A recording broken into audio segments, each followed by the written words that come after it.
Welcome to the way of success. অনেক দিন ধরেই তোমরা দেখছো আমরা নিয়ে আসছি তোমাদের কাছে প্রত্যেকটা স্লাইড ধরে ধরে, প্রত্যেকটা চ্যাপ্টার ধরে ধরে নতুন নতুন চ্যাপ্টারের সম্পূর্ণ বিশ্লেষণ। আজকে নিয়ে এসেছি তোমাদের সামনে মডার্ন ইন্ডিয়া পার্ট 3 নিয়ে। অলরেডি এর আগে আমরা কিন্তু মডার্ন ইন্ডিয়ার পার্ট 1 এবং 2 কমপ্লিট করেছি, এবং যেখানে মডার্ন ইন্ডিয়াতে আমরা আলোচনা করেছি ইউরোপীয়রা যে কীভাবে ভারতের এসেছিল এবং তারা কীভাবে তাদের প্রভাব বিস্তার করেছিল। তো চলো আজকে স্লাইডে আমরা শুরু করছি রাইজ অফ রিজিওনাল স্টেটস, মানে ভারতে যে সমস্ত রিজিওনাল স্টেটস তৈরি হয়েছিল তাদের উদ্ভবটা কীভাবে হয়েছিল এবং কোন কোন রিজিওনাল স্টেটসই বা ভারতে তৈরি হয়েছিল।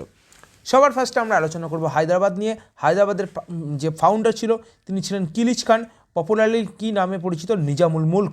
যদি পরীক্ষার কোশ্চেন আসে নিজামুল মুল্ক নামে কে পরিচিত, option founder of the Hyderabad, সে যে কিলিচ খান। ব্যাকগ্রাউন্ডে বলা হচ্ছে সে ওয়াজির হিসাবে কাজ করতো, ঠিক আছে, আন্ডার দ্য মুঘল এম্পায়ার, মানে মুঘল এম্পায়ারের ওয়াজির হিসাবে কিন্তু সে কাজ করতো। এবং এই যখন কাজ করছিল সেই সময় 1724 সালে একটা ঘটনা ঘটে যেখানে Kilich Khan defeated the Mughal viceroy of Deccan. Deccan মানে দাক্ষিণাত্যের কথা বলা হচ্ছে, এই যে ইন্ডিয়ার সাউদার্ন পার্টটা, এই সাউদার্ন পার্টটার কথাই বলা হচ্ছে।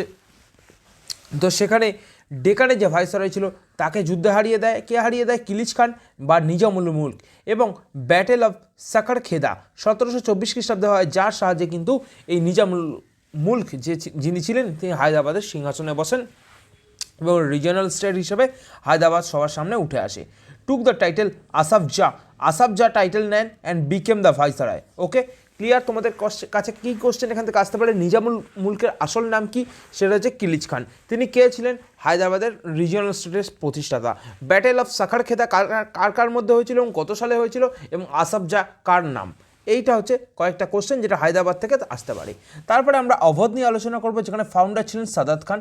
পপুলারলি তাকে বলা হতো বুরহান উল মুল্ক বলা হতো সাদাত খানকে। Saadat Khan committed suicide under the pressure of Nadir Shah. Nadir Shah যখন ভারত আক্রমণ করেছিল সেই সময় প্রচুর লুট করেছিল, সেই লুটের ফলে কিন্তু অনেক ক্ষতি হয়, এবং সেই ক্ষতির ফলে কিন্তু সাদাত খান প্রেশারে পড়ে সুসাইড করে। এবং তার সাকসেসর বা তার পরবর্তীখানে লিগাসিটাকে যারা কন্টিনিউ করেছিল তিনি হলেন সফদর জাং বিকেম দ্য নবাব অফ অবধের নবাব হলেন। তারপরে আসলো বেঙ্গল যেখান থেকে সব থেকে বেশি কোশ্চেন আমাদের অন্তত WBPSCর পরীক্ষাতে কিন্তু আসে।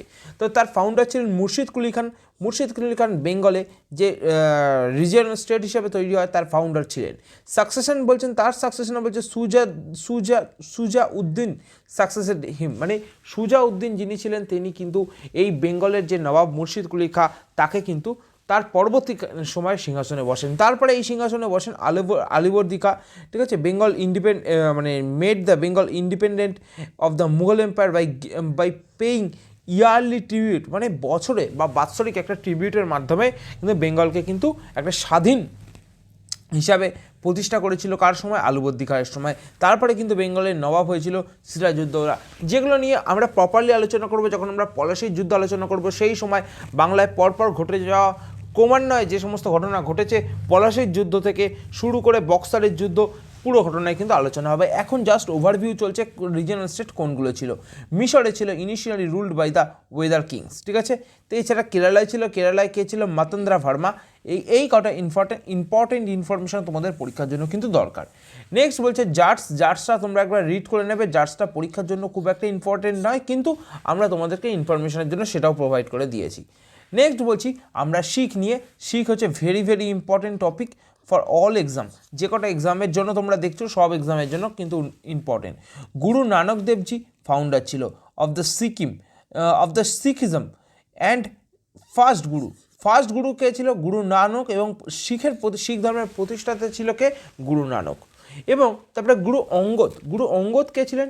স্ট্যান্ডার্ডাইজ দ্য গুরুমুখী স্ক্রিপ্ট, মানে গুরু নানকের পরে যিনি তার শিখ ধর্মের পরিচালনা করছিলেন তিনি ছিলেন গুরু অঙ্গদ, এবং তিনি হচ্ছে গুরুমুখী যে স্ক্রিপ্ট রয়েছে তার কিন্তু তৈরি করেন বা কম্পোজার ছিলেন তিনি।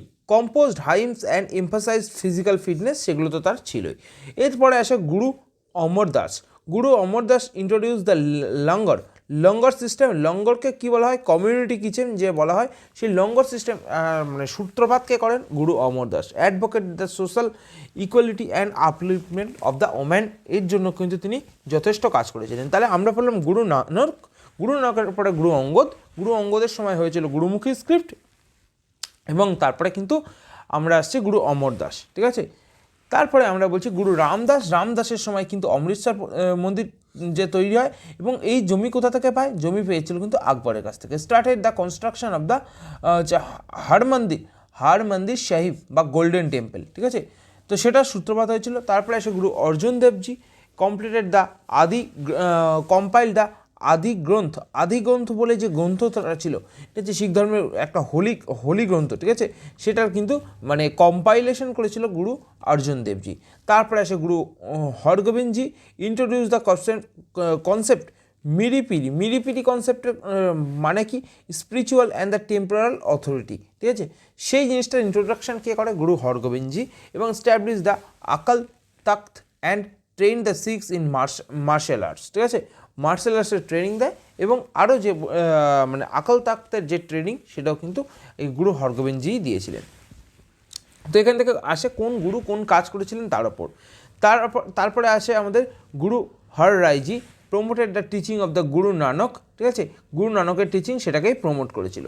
তারপরে গুরু হরকিষণজি became the Guru at the age of 5 বছর বয়সে গুরু হন, ঠিক আছে। তাহলে সব থেকে কম বয়সে কে গুরু হচ্ছে, গুরু হরকিষণজি, নোন অ্যাজ দ্য বাম of the suffering for serving people during the small packs epidemic. যখন স্মল প্যাক্স এপিডেমিক ছড়িয়ে পড়েছে সেই সময় কিন্তু তিনি মানুষের জন্য যথেষ্ট কাজ করেছিলেন। এবং তারপরে আসে গুরু তেগ বাহাদুর অ্যাডভোকেটেড দ্য রিলিজিয়াস ফ্রিডম, সে ধর্মীয় স্বাধীনতার কথা বলেছিল, অ্যান্ড স্টুড এগেনস্ট মুঘল অপারেশনের বিরুদ্ধে কিন্তু সে রুখে দাঁড়িয়েছিল।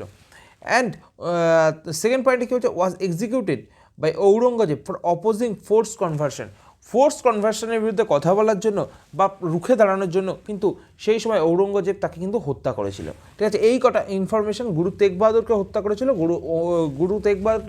করেছিল ঔরঙ্গজেব। এই কটা ইনফরমেশন কিন্তু শিখ ধর্মের যে ইম্পর্টেন্ট পার্ট আছে সেখান থেকে কিন্তু মানে জিজ্ঞাসা করা হয়। এরপরে গুরু গোবিন্দজি ফাউন্ডেড দ্য খালসা পান্থ, তাহলে খালসা প্রথাকে মানে চালু করে গুরু গোবিন্দ সিং, ঠিক আছে।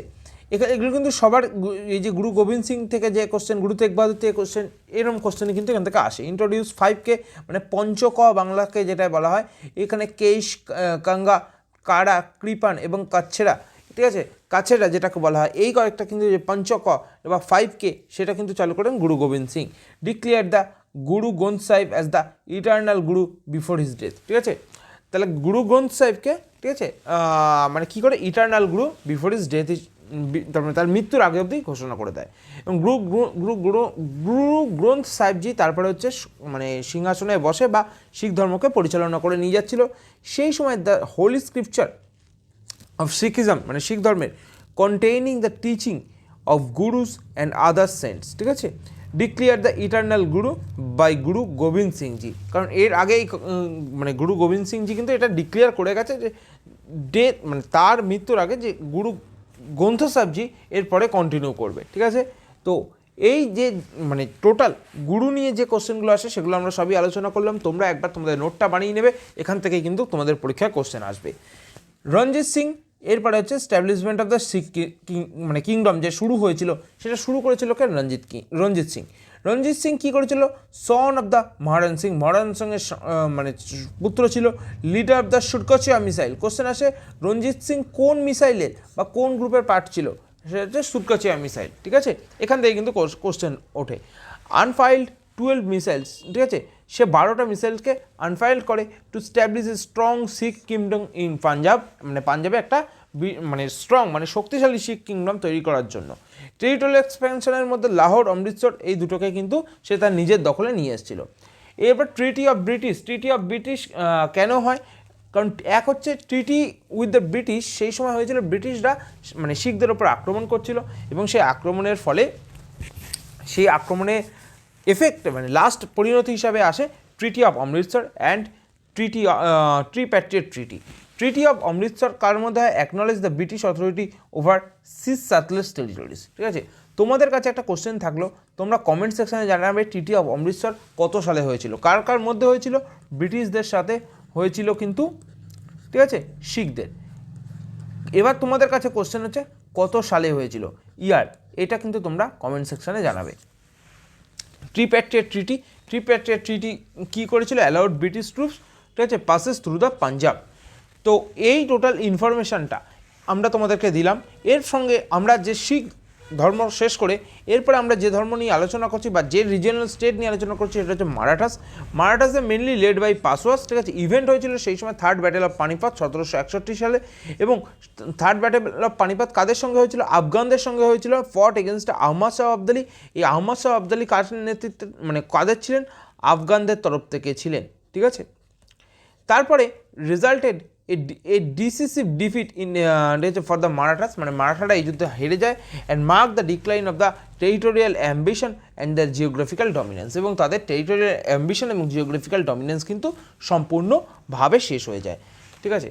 তোমাদের এই সেশনটা রিজিয়নাল স্টেট কে ছিল এবং কারা কারা ইম্পর্টেন্ট ব্যক্তিত্ব ছিল সেটা নিয়ে আলোচনা করলাম। কিন্তু তোমাদের এবার মনে কোশ্চেন আসছে যে স্যার সিরাজউদ্দৌলা নিয়ে তো কোশ্চেন হলো না, স্যার মিশরের টিপু সুলতান হায়দার আলী নিয়ে তো আলোচনা হলো না, বা পেশোয়া যে যারা যারা ছিলেন বাজিরাও, বালাজি বিশ্বনাথ, তাদেরকে নিয়ে আলোচনা হলো না। দেখো এই টপিকগুলো Anglo Mysore war, Anglo Maratha war, Buxar war, তারপরে আমাদের হচ্ছে পানিপথ বলছি, পলাশির যুদ্ধ, এগুলোতে কিন্তু আলোচনা করা হবে, কারণ প্রত্যেকটা টপিক কিন্তু সেখানের সঙ্গে রিলেটেড। এই টপিকটা শুধু রিজিয়নাল স্টেট ছিল সেইটা নিয়ে, তো সেইটুকু নিয়ে এই ভিডিওটা শেষ করা হলো। বাদ বাকি যে টপিক এর সঙ্গে যুক্ত রয়েছে সেটা কিন্তু পরের ভিডিওতে আমরা আলোচনা করব। যারা আমাদের টেলিগ্রাম চ্যানেলে যুক্ত হয়ে গেছো তারা তো অলরেডি আমাদের ভিডিওর নোটিফিকেশন পাচ্ছ। যারা যুক্ত হওনি, আমাদের Telegram channel the way of success যুক্ত হয়ে যাও, এবং দ্য ওয়ে অফ সাকসেসে যুক্ত হয়ে গেলে সবার আগে কিন্তু ভিডিওর নোটিফিকেশন তোমাদের কাছে পৌঁছে যাবে। এছাড়া যদি কেউ কোনো নোটসের জন্য আমাদের সঙ্গে যুক্ত হতে চাও, তাহলে আমাদের এই যে দেওয়ার নাম্বার রয়েছে, এই নাম্বারের সঙ্গে আমাদের সঙ্গে যোগাযোগ করবে। আমরা কিন্তু ডেসক্রিপটিভ নোটস প্রোভাইড করে থাকি, এবং তার কন্টেন্ট ভিডিও কাস্টমাইজ স্টাইলে তোমরা পেয়ে যাবে। আজ এই অবধি আমরা এই ভিডিওটা শেষ করছি। নেক্সট ভিডিওতে কোনো নতুন টপিক নিয়ে আবার দেখা হবে।